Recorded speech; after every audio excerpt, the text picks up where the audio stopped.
Mheshimiwa Spika, kwa upande wa huduma za kijamii, maendeleo makubwa yamepatikana kwenye sekta ya maji, ambapo hali ya upatikanaji wa maji ilipanda kutoka 84% hadi 91.6% mijini na kutoka 70.1% hadi 85% vijijini.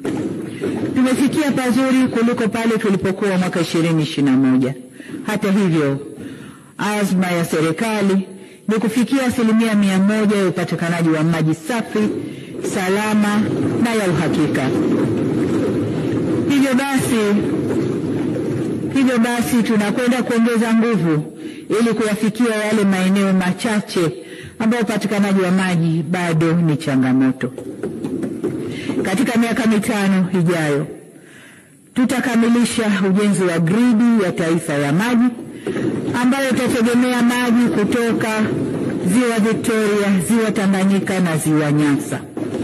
Tutakamilisha miradi mikubwa ya maji inayoendelea ikiwemo mradi wa maji wa miji 28 na miradi mikubwa ya ujenzi wa mabwawa, bwawa la Kiwira, Mbeya, bwawa la Kidunda ambalo litahudumia Dar es Salaam, Morogoro na Pwani, na bonde la Rufiji ambayo pia itahudumia Dar es Salaam na Pwani. Vile mradi wa Same Mwanga Korogwe ambao utahudumia Kilimanjaro na Tanga, na upanuzi wa Capri Point kule Mwanza, kwa kuitaja kwa uchache.